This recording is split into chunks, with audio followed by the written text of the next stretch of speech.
Swayam Prabha. Digital India. Educated India.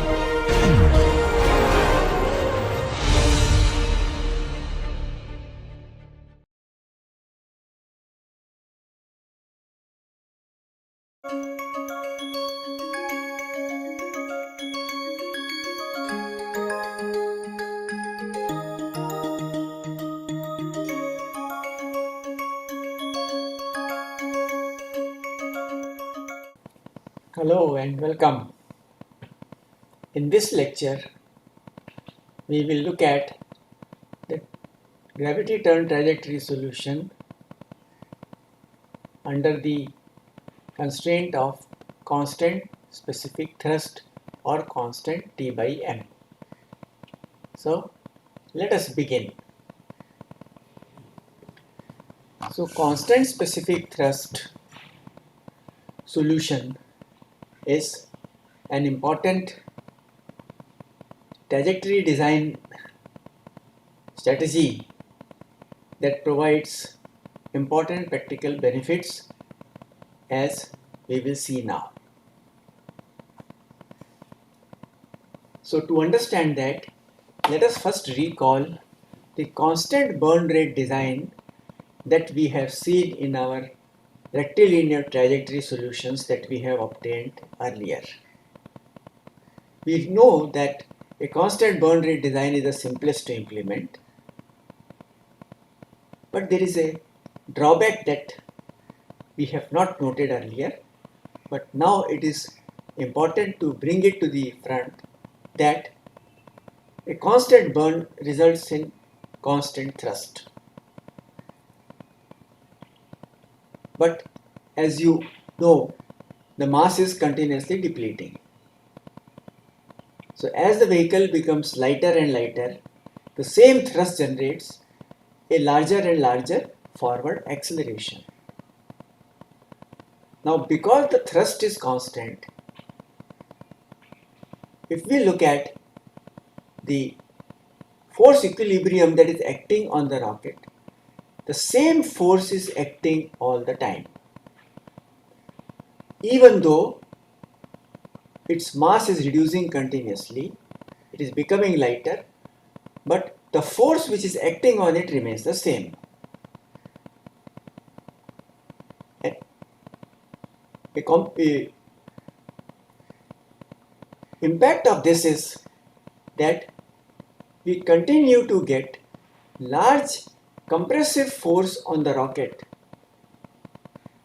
at all points on the trajectory.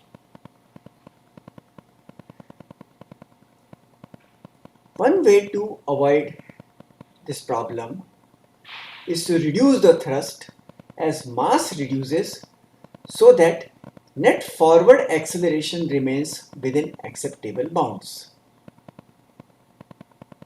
There is another aspect which is useful from a practical perspective, that a large acceleration would also result in much larger velocity increases, which you may want to limit. You may not want to achieve a very high velocity at a particular point on the trajectory.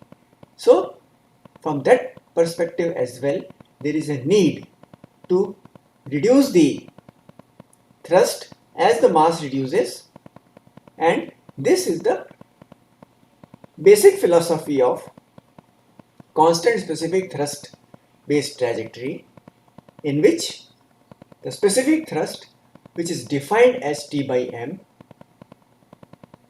and is the amount of acceleration that propulsion generates, is kept constant, and thereby the two objectives of keeping the compressive loads for higher stages at a lower magnitude and keeping the velocity increments within bounds are broadly met. Let us now look at the applicable equations. So, now when we take the V dot equation, we have the thrust term called m dot g naught ISP by m, that is the but that is effectively T by m term. So we replace that with T by m, which is going to be a constant. So that constant is represented as n0 into g tilde, where n0 is a real number that is indicative of the number of G's or the amount of G that the propulsion is generating. Of course, the theta dot equilibrium remains the same.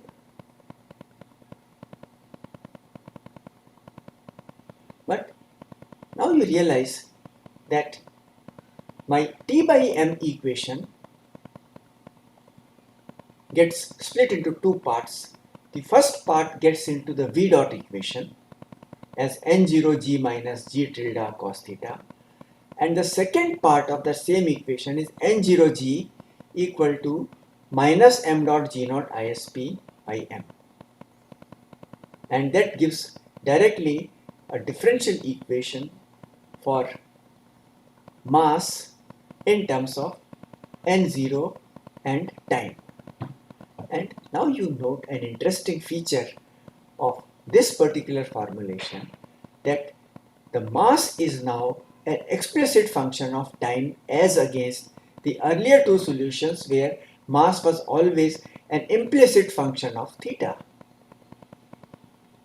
Which means now we have a direct control over the burn profile, or the solution that we are going to get from this differential equation is going to be the variation of mass as a function of time, or we can directly control the dm by dt or m dot. Let us now proceed with the solution of these four differential equations. So the solution for velocity is obtained from our v dot equation, the v dot as n0g minus the g cos theta. We do a little bit of calculus based jugglery. So we take the ratio of two differential equations which explicitly removes the time variable. So, and we get dv by dv on the left hand side, and we then can perform the integrations, which are not that straightforward, but again of the trigonometric form, which are commonly tabulated in any books on calculus. So you can refer to those books from which you will be able to perform these integrals, and we now get a solution for velocity in terms of tan and n0, which is your real number of G's that the propulsion is generating. So the velocity now is a function of the angle theta and n0. Of course, by substituting the initial condition, we can evaluate the constant of integration k dash. Let us now move over to the time solution. The time solution is the integral of v d theta by g tilde sin theta. And now you realize that v itself is a slightly complex function of theta. So obviously this integral becomes a little bit more complicated than the integral for the velocity. However, we can still take recourse to trigonometric substitutions, which are commonly done in the process of performing trigonometric integrals and are part of standard textbooks on integral calculus. We will find that the above integral reduces to the form of the tan n0 minus 2 theta by 2 plus tan n0 theta by 2 into sec square theta by 2 d theta, and this integral again can be performed through substitutions as per the standard integral table, and now we get a solution for time in terms of theta, which is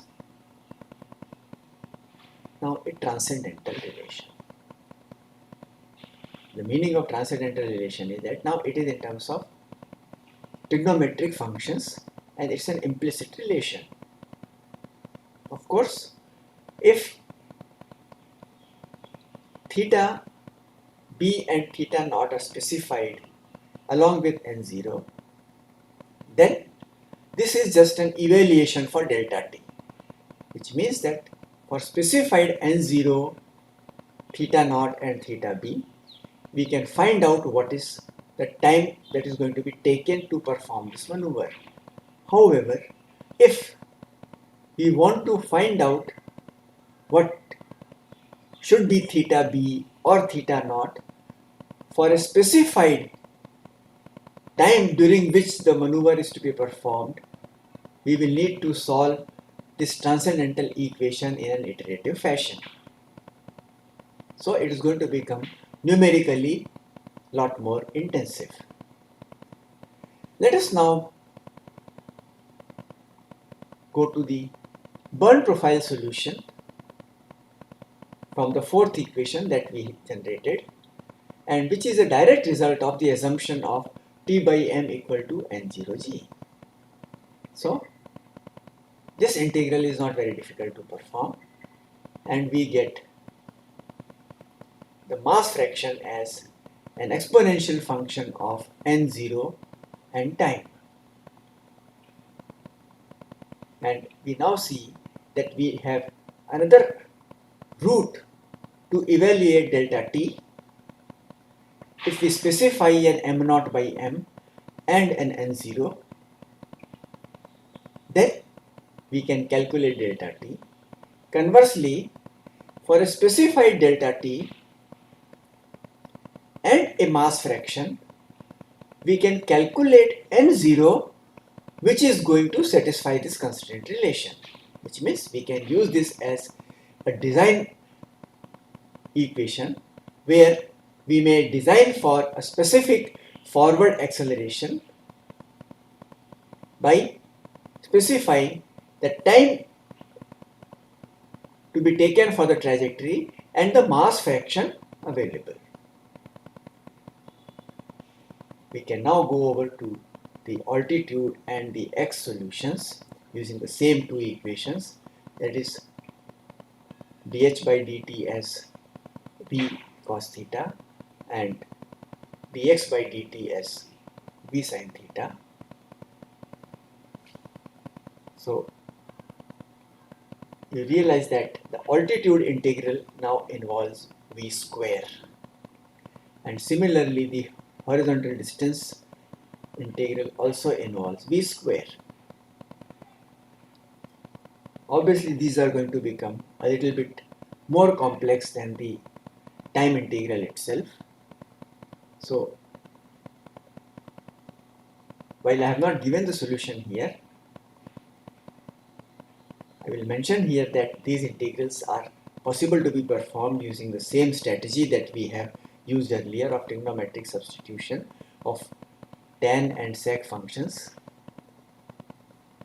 So my suggestion to all of you is that please perform these integrals and obtain the expressions for h and x just to understand the solution effort involved in generating the solution for h and x in comparison to the two other solution techniques, that is constant q0 and a constant v, so that it will give you a fair idea of the amount of effort involved in generating the solution for the case of constant T by m.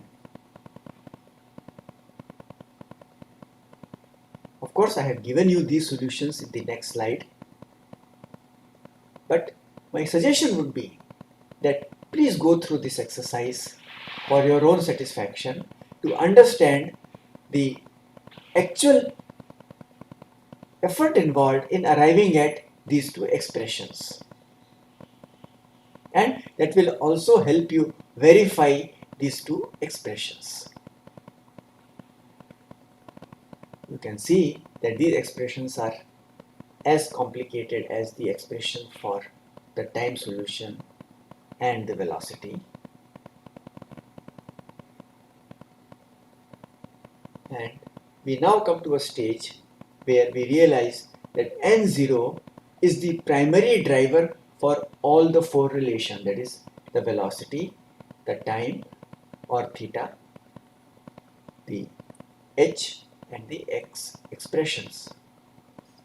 Now of course at this point the equations have been obtained without any specific consideration to what n0 is going to be. We are just saying that it can be any positive real number. In fact, you will note that maybe a negative number also might be possible from a mathematical perspective, that the solution obtained may also be acceptable for a negative value of n0. But there are certain practical constraints that we now put into the solution. The first thing we say is that we would like the velocity to increase continuously and not decrease.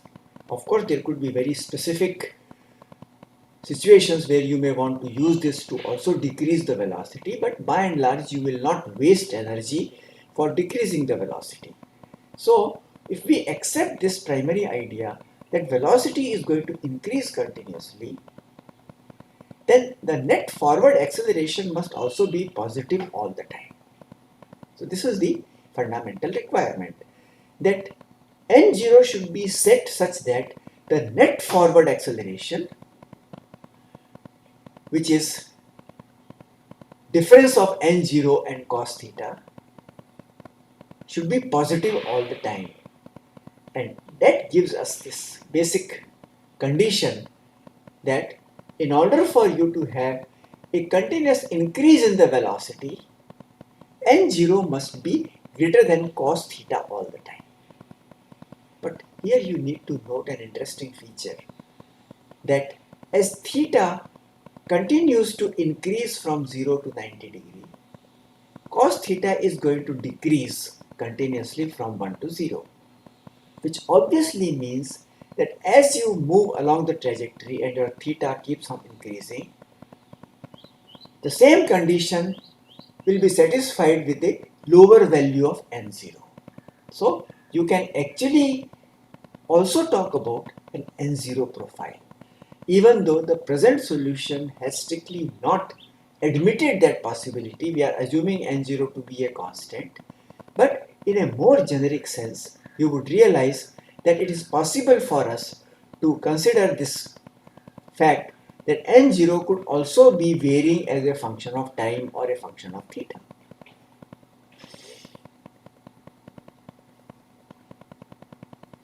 Of course, this point we have already mentioned, that if we keep n0 greater than 1 at all times, we will always be ensuring the constraint that n0 is greater than cos theta, including the starting point. And now we realize that n0 being greater than 1 means that thrust must always be greater than instantaneous weight. So this is going to be the constraint that we will have to implement in order for us to have a positive forward velocity increment at all times. Now there is a degenerate case that we need to pay attention to. If you go back and look at the expressions for all the four quantities, that is velocity, the delta t, h and x, n0 equal to 1 represents a very special case, and it also leads to singularity in some of the solutions, which means for n0 equal to 1, the denominator becomes 0, so that the solution becomes unbounded.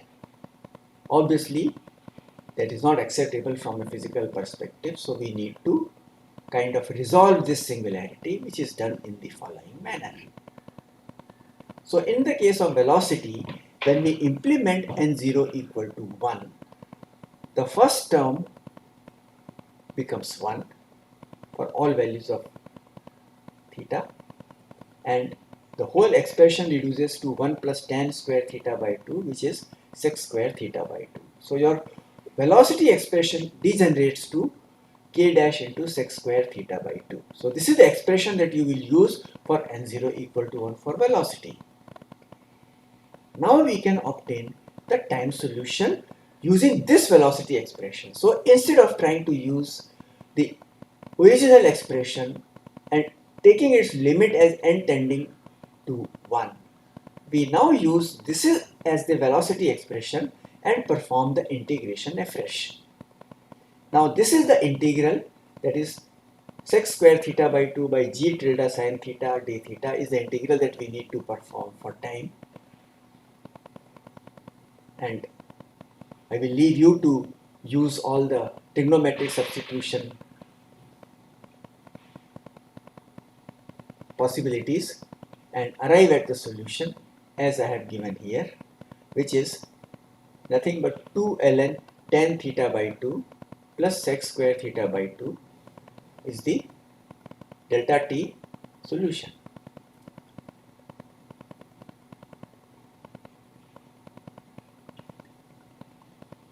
The same thing can be done for h and x profiles, that you can use this modified velocity expression now to integrate for altitude and horizontal distance.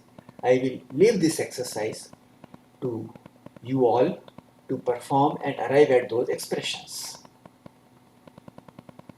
The point which now I would like to mention is that if you take the original expression with n naught and try to take the limit of n0 tending to 1, there is a methodology in calculus which you might be familiar with called L'Hospital's rule, where the singular functions, their limits can be obtained by applying a particular procedure. My suggestion would be that you can also take that route on those expressions, take the limit as n0 tends to 1 and see if the limit reduces to the expression that we have obtained for delta t, h and x in the present case. That would tell you the different ways in which we can arrive at the solution for the degenerate case of n0 equal to 1. It's only degenerate case from a mathematical perspective, but from a physical perspective, n0 should always be greater than 1, which will ensure that we have positive velocity increases.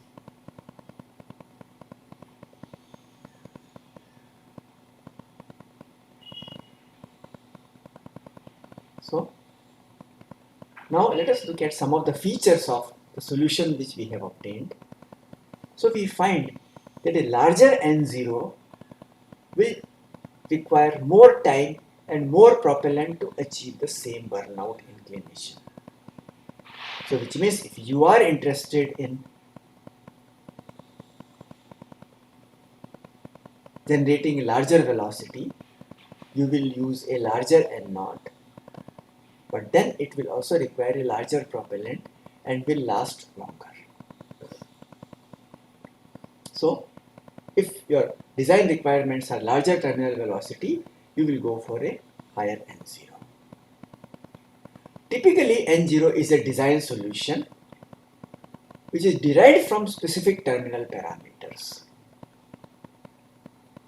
And this is under the overall constraint of the vehicle structure. Typical values which are commonly employed in the context of constant specific thrust solution are between 1 and 1.6. Rarely you will go beyond 1.6 to 1.7 when you want to perform this particular trajectory maneuver. More often than not, they will be closer to about 1.1, 1.2, and they provide good solutions for trajectory in the ascent mission. Let us now understand the features of these solutions that we have obtained through an example that we have been considering. So let us consider the following parameters for a rocket having 74 tons as a starting mass, 54 tons of propellant, and the initial velocity at 90 meters per second, and initial inclination of 3 degree. And as we have no better information, let us put n0 as 2. We know that this is outside the bound of the range that we have given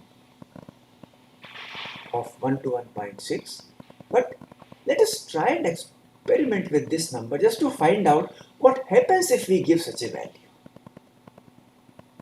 and see why the constraint on the n0 value is being implemented explicitly. Let us try and determine the velocity when the vehicle becomes parallel to local horizon. Let us try and find out the time taken along with a possible feasibility of performing such a mission, because we are not sure that this mission is going to be feasible. It might be, you don't know. So the solution is as follows. So we start with calculation of K dash, which turns out to be 3434.6. Based on that we calculate VB.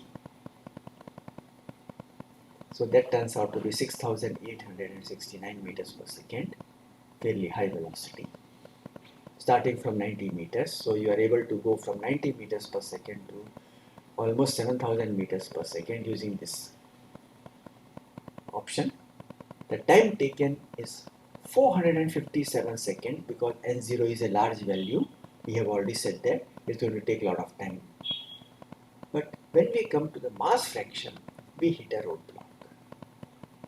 The mass fraction solution in this particular case says that you must have had 72.4 tons of propellant to complete this mission, but you only have 54 tons, which obviously means that this mission is not going to be feasible. Unless you now go back and modify the rocket and say that I'm going to carry so much of propellant, maybe it's going to be feasible. But let us now turn this problem around and see for what value of n0 the mission becomes feasible. The reason why the problem is posed in this manner is that n0 was an arbitrarily chosen figure, and more importantly, it was taken to be significantly higher than the range specified. So obviously it means that this is where the problem is. The solution is not feasible not because of any other issue, but because n0 is not a consistent parameter in the given mission.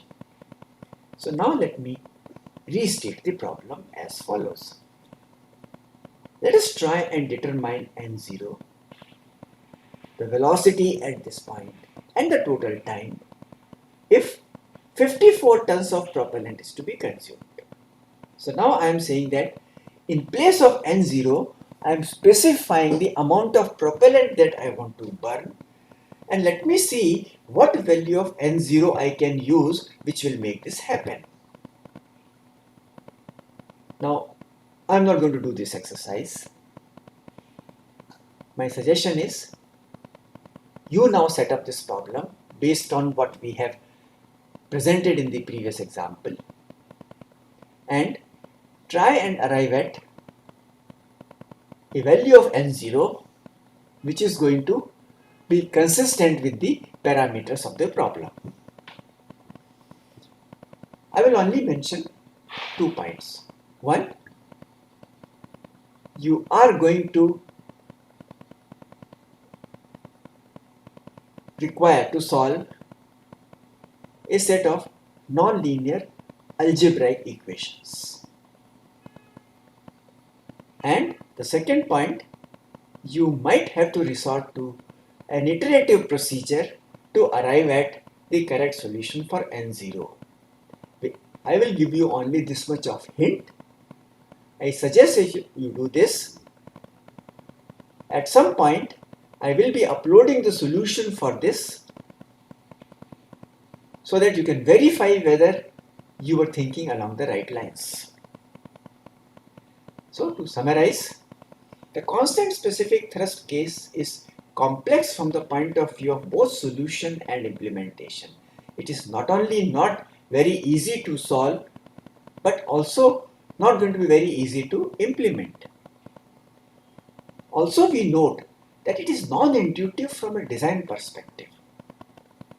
What it means is that it's not very straightforward to interpret what is likely to be the impact of change in N0 on the trajectory behavior, because the mathematical relations involved are complex trigonometric functions and they cannot be directly interpreted. So obviously you're going to require rigorous analysis.